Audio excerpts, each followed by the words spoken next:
జీవం కలిగిన దేవుని దగ్గరకు వచ్చినటువంటి బిడ్డలారా, ఎందుకు వేరుపరుస్తాడు దేవుడు అంటే, నిన్ను విడిచి నిన్ను ఆశీర్వాద కారణంగా చేయటానికి నిన్ను సపరేట్ చేసుకుంటాడు, ప్రత్యేకపరుచుకుంటాడు, డివైడ్ చేసుకుంటాడు. నాకెందుకు ఈ పరిస్థితి అనొద్దు. ఆయనను చెయ్యని నీ జీవితంలో కార్యాలు చెయ్యని, ఆయన హస్తము పని చెయ్యని.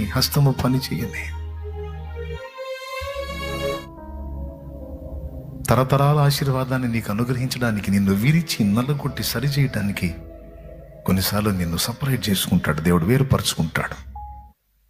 మంటినా ప్రభునా ఎవరిని హత్తుకోవాలి?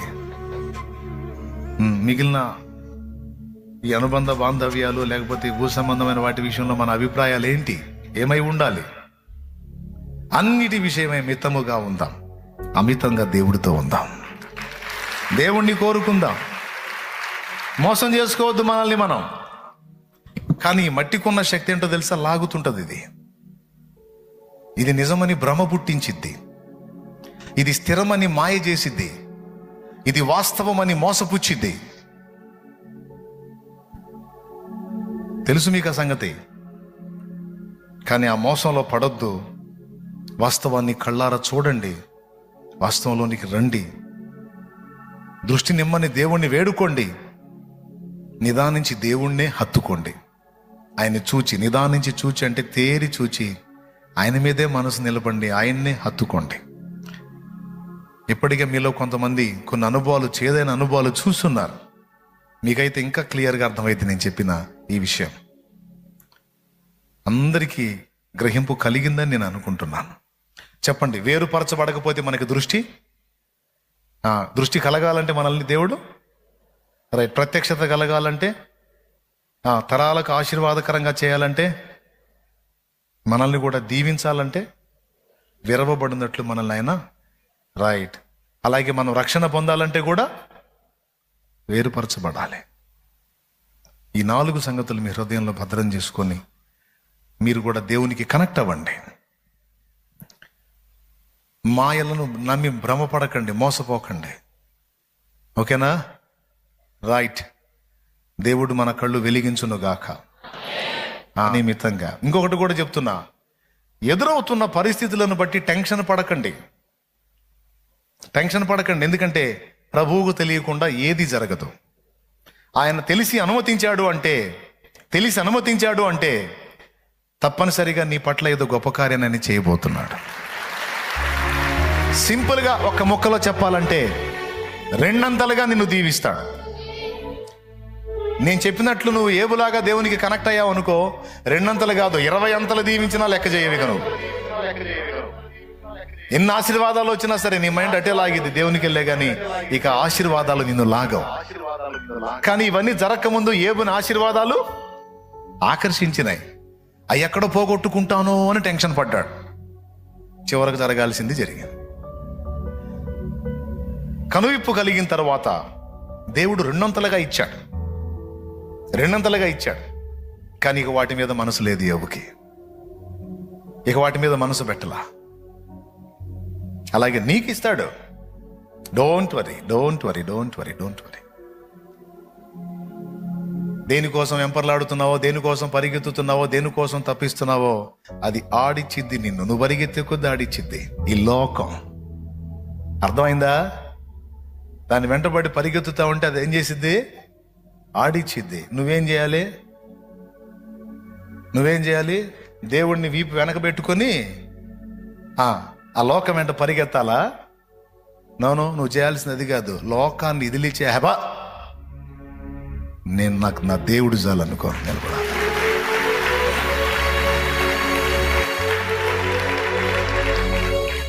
ఎప్పుడైతే దేవుడు చాలు అని నిలబడతావో అప్పుడు వచ్చింది లోకం నీ కాళ్ళ దగ్గరికి వచ్చి బ్రతిలాడుతూ ఉంటుంది. ఇగో కాస్త నాకెళ్ళి చూడు, మరీ అంత శత్రువుని అయిపోయానా? మరీ అంత ద్వేషమా? డబ్బు వచ్చింది, కాస్త నాకెళ్ళి చూడు. నా మీద అంతకుముందు మనసు పారేసుకొని వెంటపడ్డావుగా, ఇప్పుడు నేనే వస్తున్నా, ఏంటి నన్ను? నోరు మొయ్. నువ్వు రాలా.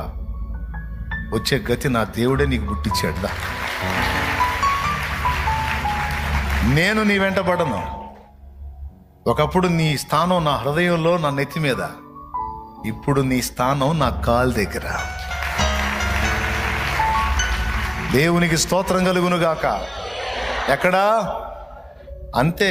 దేవుని బిడలారా, నేను చెప్పేది వాస్తవం. ఏదైనా సరే నువ్వు వెంపర్లాడి పరిగెత్తినంత మాత్రాన నీకు అందిద్ది అనుకోవద్దు. ఆడించిద్ది నిన్ను.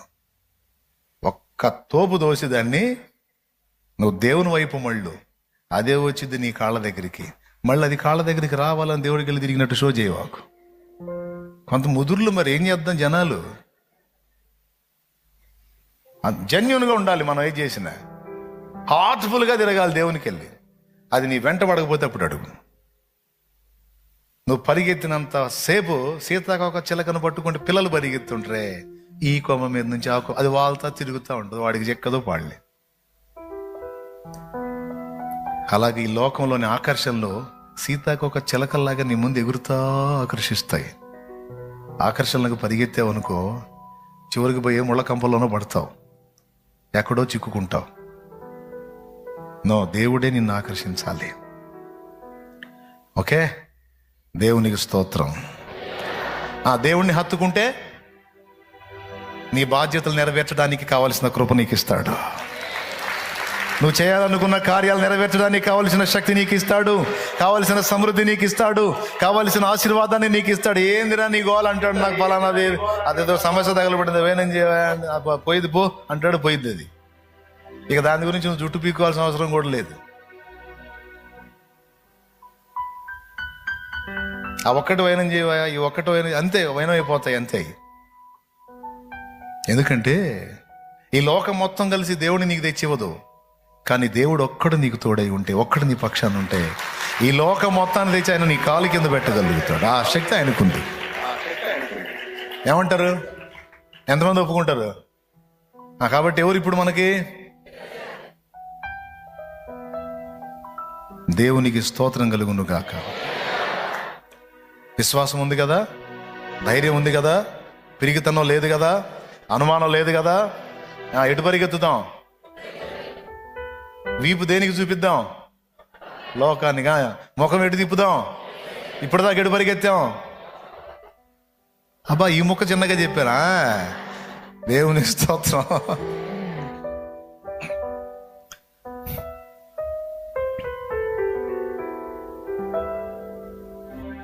మనం ఎప్పుడు అట్లా దేవుని కనెక్ట్ అవుతామండి. మన హృదయాలు ఎప్పుడు అట్లా మళ్ళతాయి దేవునికి. మన మనసు ఎప్పుడు తిరిగిద్ది అట్లా దేవునికి. అద్దుగా పట్టుకోడు. పానీయుడే దేవుణ్ణి, పానీయుడు లాగేశాడు, కిందకి లాగేశాడు, సరిచేశాడు. ఇప్పుడు అతని లోపాన్ని సరిచేశాడు. విరగొట్టడం కాదు, అతని బ్రతుకును సరి చేయటం. అదే ఇక నన్ను పోనీడు అనుకున్నాడు, ఇక సరిచేసి అప్పుడు ఉంచుతాడు. చూడు చెయ్యి, నా బ్రతుకి ఇదయ్యా అని చెప్పాడు.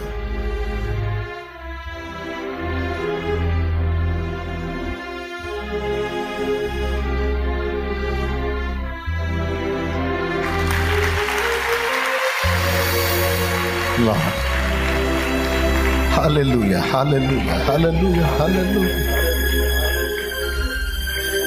హృదయాలను అలా ఆకర్షించు ప్రభు, మా మనసులను అలా ఆకర్షించు ప్రభు. మాకు నువ్వు కావాలి, నువ్వు కావాలి, నువ్వు మాకు నువ్వు కావాలి, నీ సన్నిధి కావాలి, నీ సాహచర్యం కావాలి. కనికరించు తండ్రి, కనికరించు. తుచ్చమైన లోకం, అధమమైన లోకం, అల్పమైన లోకం, స్వల్పమైన లోకం ప్రేమించి దానికోసం ఎంత బాధపడ్డాం, ఎంత దిగులు పడ్డాం, ఎంత వేదన పడ్డాం, ఎంత మోసపోయాం ప్రభు. మాకు అది కాదు ప్రభు, మాకు నువ్వు కావాలి, నీ సన్నిధి కావాలి, నీ సహవాసం కావాలి, నీ చేతులు కావాలి, నీ పాదాలు కావాలి. నువ్వే శాశ్వతం, నువ్వే అక్షయమైన వాడివి, నువ్వే నిత్యమైన వాడివి, నువ్వే నిరంతరము ఉండువాడివి. అంతము వరకు మాతో ఎవ్వరు ఉండరు, నువ్వే మాతో ఉండేవాడివి.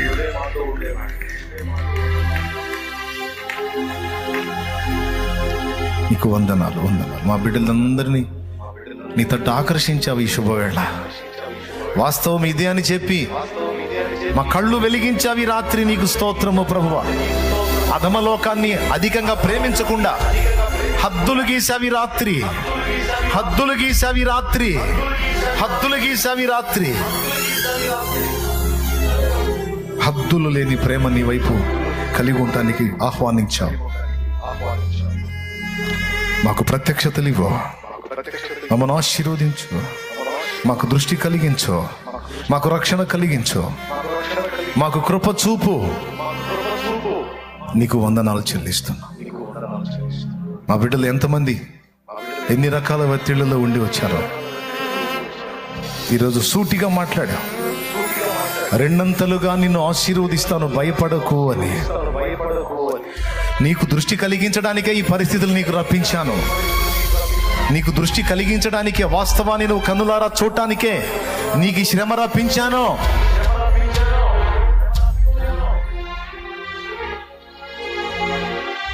ఇదిగో నీవు కళ్ళు తెరిచావు కదా, ఇదిగో రెండంతలుగా నేను నిన్ను ఆశీర్వదిస్తాను, రెండంతలుగా నిన్ను ఆశీర్వదిస్తాను. నువ్వు నన్ను ప్రేమించి హత్తుకున్నావు. నేనే స్థిరము శాశ్వతమని గ్రహించావు. నేను ఇచ్చిన వాటిని హత్తుకునే మనసిక నీకు లేదు. అది విరిగిపోయింది. చాలు, అదే జరగాలి నీళ్ళు. అది జరిగింది. ఇక నేను కార్యం చేస్తాను. దాని గురించి ఇక ఒత్తిడి గురి కావద్దని ఈ రాత్రి నువ్వు నాతో, మాతో అందరితో మాట్లాడినందుకు వందనాలు. కృతజ్ఞతా స్తోత్రములు. రోగములను స్వస్థపరచు, అప్పులను తీర్చు, ఆర్థిక సమస్యలను తొలగించు, ప్రయత్నములు సఫలపరచు. బిడ్డల జీవితాలు శుభప్రదం చేయి, ఆశీర్వాదకరము చేయి. వారి సంతతిని కూడా, మా సంతతిని కూడా ఆశీర్వాదకరం చేయి. ఎందుకంటే మొత్తాన్ని నీ చేతికి అప్పగించుకుంటున్నావు. దేని మీద మాకు వ్యామోహాలు ఏర్పడకుండా కాపాడు. అల్పమైనవి స్వల్పమైనవి మేము ప్రేమించకుండా అధికముగా నిన్నే హత్తుకొని ఉండినట్లు మాకు సహాయం వచ్చేయి. మమ్మల్ని ఆకర్షించు, ఆకర్షించు, ఆకర్షించు. కృతజ్ఞతాస్తుతులు చెల్లిస్తూ యేసు నామములో ప్రార్థించి పొందుకున్నాము తండ్రి. ఆమేన్. దేవుని సన్నిధిలో గడపడానికి, దేవుని పాదాల చెంతకు వచ్చిన ఈ రాత్రి దేవుడు నిన్ను తప్పకుండా కలుసుకుంటాడు. నిన్ను తప్పకుండా బ్లెస్ చేస్తాడు, ఆశీర్వదిస్తాడు. ఇది నా తండ్రి నిన్ను ఆశీర్వదించే రాత్రి. ఇది నా తండ్రి నిన్ను దర్శించే రాత్రి. ఇది నా తండ్రి నీ మీద క్రొత్త తైలము ప్రోక్షించే రాత్రి. ఇది నా తండ్రి నేను రెండంతలుగా ఆశీర్వదించబోతున్న రాత్రి. ఇది నా తండ్రి ఇన్ని నాళ్ళ నీ ప్రార్థనలకు జవాబు ఇవ్వబోతున్న రాత్రి. ఇది నా తండ్రి నిన్ను స్వస్థపరచబోతున్న రాత్రి.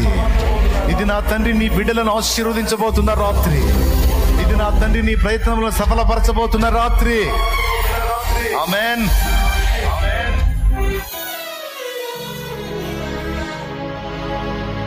కడలి ఎంత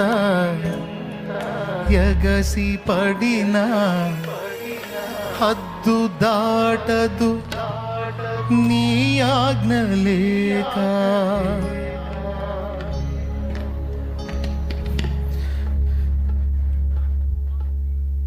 కడలి ఎంత ఎగసి పడినా హద్దు దాటదు నీ ఆజ్ఞ లేక. కలతలన్నీ సమసిపోయే కన్న తండ్రి నిన్ను చేరినాక. కమనీయమైనది నీ దివ్య రూపము, కలనైన మరువను నీ నామ ధ్యానము. కమనీయమైనది నీ దివ్య రూపము, కలనైన మరువను నీ నామ ధ్యానము. నాలో నీవు, నీలో నేను, నాలో నీవు, నీలో నేను ఉండాలని నీ యందే పరవశించాలని. నాలో నీవు, నీలో నేను ఉండాలని నీ యందే పరవశించాలని. నా హృదయాశయ్యా ప్రియుడా యేసయ్యా. నా హృదయాశ యేసయ్యా, ప్రియుడా యేసయ్యా, నాలో నీవు నీలో నేను ఉండాలని, నీ యందే పరవశించాలని.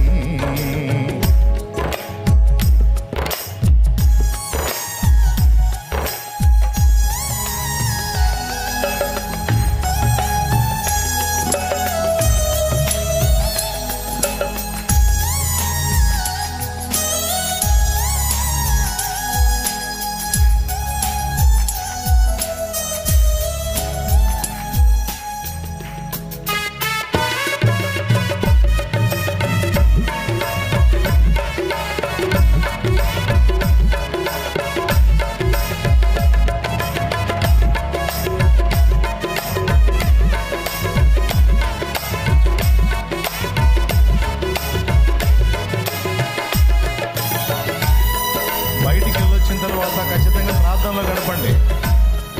మీ సమస్యలను దేవుని ముందు ఉంచి దేవుని హత్తుకోండి. వ్యక్తిగత ప్రార్థన ఖచ్చితంగా చేసుకొని వెళ్ళాలి, లేకపోతే ఇంత కష్టపడి వచ్చింది వ్యర్థమైంది.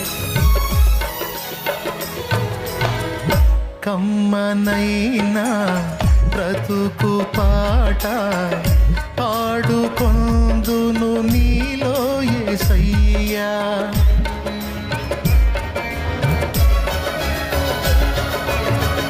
కమ్మనైనా బ్రతుకు పాట పాడుకొందును నీలో యేసయ్యా, కంటి పాప ఇంటి దీపం నిండు వెలుగు నీవే కదయ్యా, కరుణాతరంగము తాకేను హృదయము, అనురెప్ప పాటులో మారేను జీవితం, కరుణాతరంగము తాకేను హృదయము, అనురెప్ప పాటులో మారేను జీవితం, నాలో నీవు నీలో నేను, నాలో నీవు నీలో నేను ఉండాలని, నీ యందే పరవశించాలని, నాలో నీవు నీలో నేను ఉండాలని, నీ యందే పరవశించాలని.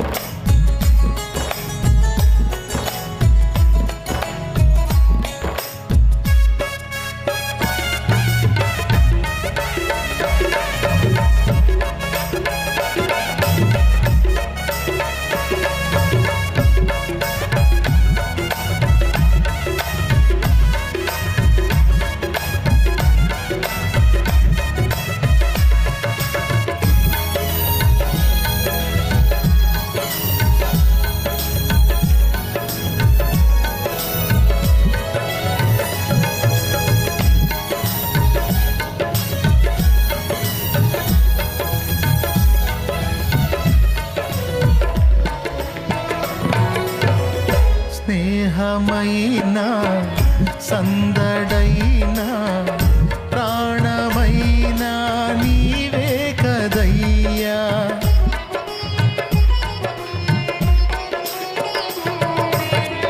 స్నేహమైనా సందడైనా ప్రాణమైనా నీవే యేసయ్యా, సన్నిధైనా సౌఖ్యమైనా నాకు ఉన్నది నీవే కదయ్యా, నీలోనే నా బలం, నీలోనే నా ఫలం, నీలోనే నా వరం, నీవేగా నా జయం, నీలోనే నా బలం, నీలోనే నా ఫలం, నీలోనే నా వరం, నీవేగా నా జయం, నాలో నీవు నీలో నేను, నాలో నీవు నీలో నేను ఉండాలని, నీ యందే పరవశించాలని, నా హృదయాశయ్యా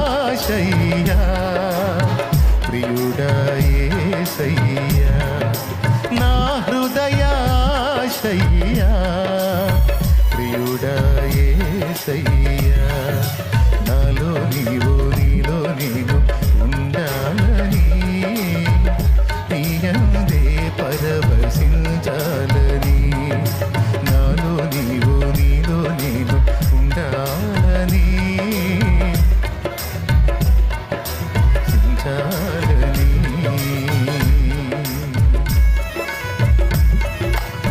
ప్రైజ్ ది లార్డ్. అందరికీ వందనాలు. లైవ్ లో ఉన్న బిడ్డలు కూడా వందనాలు. ఈరోజు విన్నదాన్ని బట్టి నీలో ఉన్న లోపాలు, నువ్వు దేన్ని బట్టి ఎక్కువ దేని మీద ఎఫెక్షన్ పెంచుకుంటున్నావో సరి చూసుకొని దేవుని వైపు మళ్ళుకోయి రాత్రి దేవుడు నీ ఏళ్ళ నూతన కార్యాలు జరిగించబోతా ఉన్నాడు. రెండంతల ఆశీర్వాదాన్ని, ఆనందాన్ని అనుభవించబోతున్నావు నువ్వు.